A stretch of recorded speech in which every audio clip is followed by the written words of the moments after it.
கிறிஸ்துவுக்குள் அன்பான காலைக்கதி நிகழ்ச்சி நேயர்களே, மீண்டும் ஒரு விசை கூட இயேசுவின் புண்ணிய நாமத்துல உங்களோடு கூட இணைவதில் மிகுந்த மகிழ்ச்சி அடைகிறேன். இந்த நாளிலும் கூட தேவன் நம்மோடு கூட பேசத்தக்கதாக அவர் கொடுக்கிற வாக்குத்தத்தம் எங்கிருந்து அப்படின்னு பார்த்தீங்கன்னா, எபேசியர் 2ஆம் அதிகாரம் 8வது வசனம். கிருபையினாலே விசுவாசத்தை கொண்டு ரட்சிக்கப்பட்டீர்களே, இது உங்களால் உண்டானதல்ல, இது தேவனுடைய ஈவு அப்படின்ட்டு சொல்லப்படுகிறது. கிருபை அப்படின்னு சொன்னா என்ன அப்படின்னு சொன்னா எல்லாருக்கும் என்ன செய்ய முடியாது, புரிந்து கொள்ள முடியாது. நமக்கு தகுதியே இல்லாத நமக்கு ஒருவர் காட்டுகிற செய்கிற ஒரு காரியம்தான் அவர்கள் நமக்கு காட்டுகிற கிருபை அப்படின்னு சொல்லி நாம சொல்லுவோம்.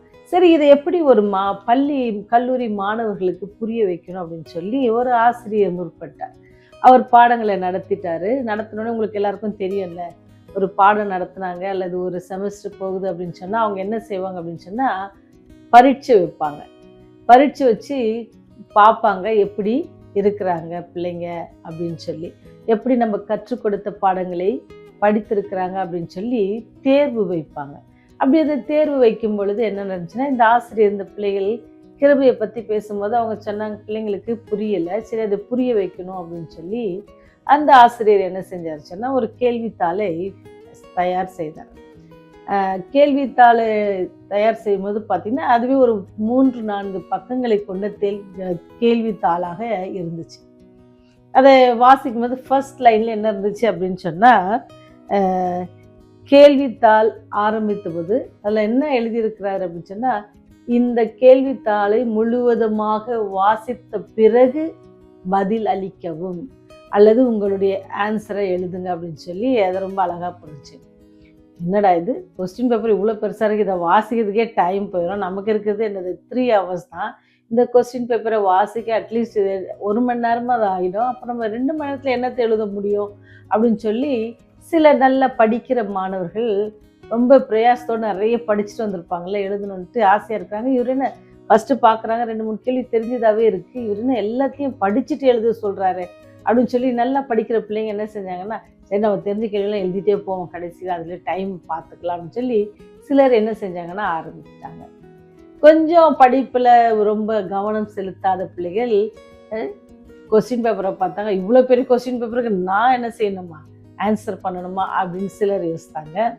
சில பிள்ளைகள் என்ன செஞ்சாங்க அப்படின்னு சொன்னால் ஒரு பேஜை வாசித்தாங்க, அதுலேயே நிறைய கொஸ்டினுக்கு என்ன செய்யலை, அவங்களுக்கு பதில் தெரியல, கோபம் வருது, என்னடா இவர் தெரிஞ்ச எல்லா பேஜை வாசிக்க சொல்கிறாரு அப்படின்னு சொல்லி இருந்தாங்க. ஒரு சில மாணவர்கள் என்ன செஞ்சாங்கன்னா எழுதிட்டே இருந்தாங்க, நிறைய கேள்வி தெரியல, உடனே பேப்பரை உடைச்சி கொடுத்துட்டு என்ன செஞ்சாங்க, எடுத்து விட்டு எக்ஸாம் ஹாலை விட்டு போயிட்டாங்க. சில பிள்ளைகள் கடைசி வரைக்கும் வாசித்தாங்க.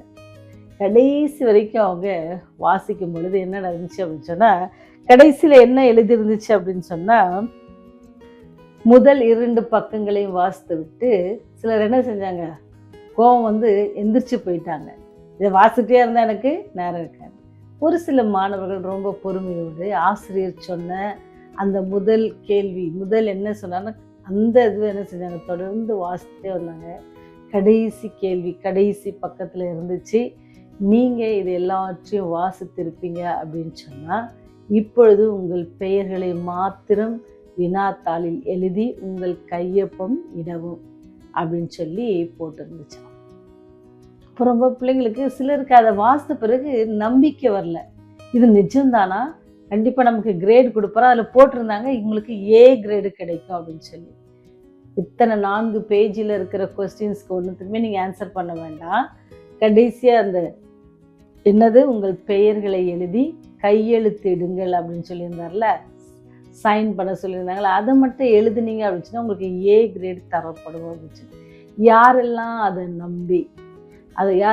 நம்பி என்ன செஞ்சாங்க, எழுதிட்டு அதை பெயரும் கையெழுத்து விட்டு வந்தாங்களோ அவங்களுக்கெல்லாம் எனது பேப்பர் கொடுக்குற அன்னைக்கு ரொம்ப சந்தோஷமாக இருந்துச்சு. ஏன்னு சொன்னால் அவங்க அதை பெற்றுக்கொண்டாங்க. ஏன்னா தெரியும் ஆசிரியருக்கு அன்றைக்கி கேள்விகளுக்கு இந்த பிள்ளைகளுக்கு பதில் சொல்ல முடியாது, ஏன்னா அது நான் அந்த பகுதியெல்லாம் அவங்களுக்கு நான் நடத்தி தரல.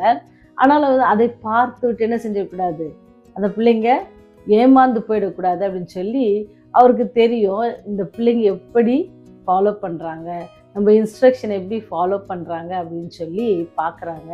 யாரெல்லாம் பார்த்தாங்களோ அவங்களுக்கு என்ன கிரேட் கிடச்சிச்சு, ஏ கிரேட் கிடைச்சி. ஒருவேளை அவங்க எக்ஸாமே அட்டன் பண்ணி அவங்களுக்கு தெரிஞ்ச கேள்விகளை எழுதியிருந்து, நிறைய கேள்வி அவங்களுக்கு தெரிஞ்சிருக்கலாம், எழுதியிருந்தா கூட என்ன இருந்திருக்காது, அவங்களுக்கு அந்த கிரேட் கிடச்சிருக்காது. நான் கடைசியில் அந்த இன்ஸ்ட்ரக்ஷன் அவங்க ஃபாலோ பண்ணதுனால அவங்களுக்கு கிடைச்சி. அந்த பிள்ளைங்களுக்குலாம் ஏ கிரேட் கிடச்சிச்சு. யாரெல்லாம் இடையில போயிட்டாங்க, சிலர் கோவப்பட்டு போயிட்டாங்க, சிலர் வந்து தெரிந்த கேள்வியெல்லாம் எழுதிட்டு வந்து கடைசி கேள்விக்கு வரும்போது உங்களுக்கு கையெழுத்து, ஐயோ இவ்வளோ நேரம் நம்ம வேஸ்ட் பண்ணிட்டோமே அப்படின்ட்டு சொல்லி வருத்தப்பட்டாங்களாம். இதுதான் நமக்கு ஆண்டவர் கூட உங்களையும் அப்படிதான், என்னையும் அப்படிதான் சொல்றாரு.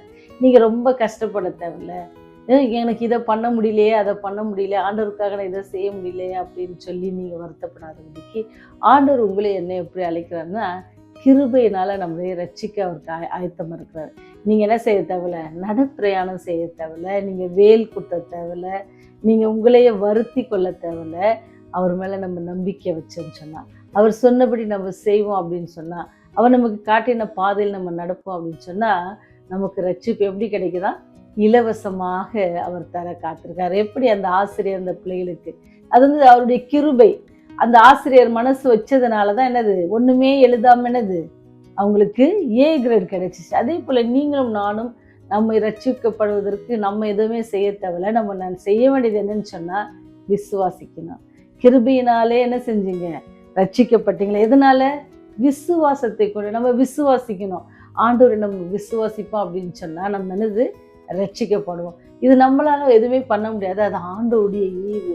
எப்படி நம்ம ஏ கிரேடு எடுக்கணும் அப்படின்னு சொல்லி ஆசிரியர் முற்படுகிறாரோ, அதே போலதான் நம்முடைய கர்த்தராக இயேசு கிறிஸ்து கூட ஆவிக்குரிய வாழ்க்கையில அவரோடு கூட நாம் இருப்பதற்கு ஏ கிரேடு வாங்கணும். அது அந்த ஏ கிரேடு வாங்குவதற்கான தகுதி என்கிட்ட இல்லை, அதற்கான ஞானம் என்கிட்ட கிடையாது. அதனால நான் என்ன செய்யணுமா, யாரை விசுவாசிக்கணும், கர்த்தராக இயேசு கிறிஸ்துவை விசுவாசித்தா போதும். அவருடைய கிருபையை கொண்டு என்ன செய்வாராம், அவருடைய கிருபையினால உங்களையும் என்னையும் ரட்சிப்பார். அவர் கிருபையினால நம்ம என்ன செய்வார், பாதுகாப்பார். நம்ம எவ்வளோ கஷ்டத்தில் இருந்தாலும் அவருடைய கிருபை நம்மகிட்ட இருந்துச்சுன்னு சொன்னால் அதை தாண்டி வருவதற்கான பலத்தை தருவாங்க. அப்பேற்பட்ட வல்லமையுள்ள தேவன் இன்று உயிரோடு இருக்கிறார். அதனால தான் சொல்கிறாரு, இது தேவனுடைய ஈவு. அவர் கொடுக்குற அந்த ஈவு இலவசமாக கொடுக்குறாரு. அதை பெற்றுக்கொள்வதற்கு ஏன் இன்னும் உங்களுக்கு தயக்கம்? அப்படி நீங்கள் இவ்வளோ நாள் தயங்கி இருந்திருப்பீங்கன்னு சொன்னால், இன்னைக்கு ஆண்டவர் உங்களுக்கு இலவசமாக கொடுக்குறாரு. அதை நீங்கள் பெற்றுக்கொள்ள ஆயத்தமாக இருக்கீங்களா? ஜெபம் செய்வோம்.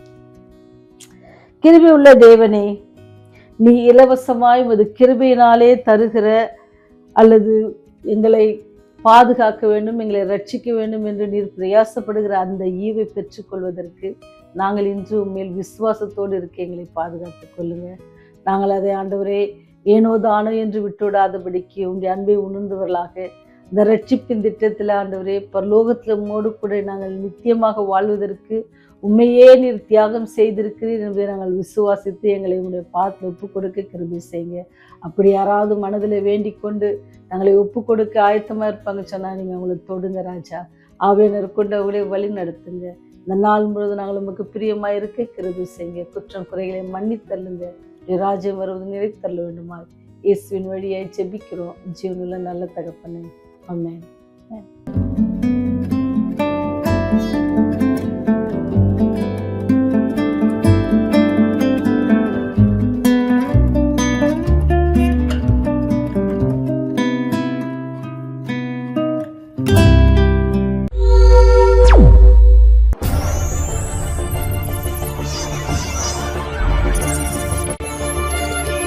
நீங்கள் பார்த்துக் கொண்டிருப்பது உங்கள் ரிவைவல் டிவி.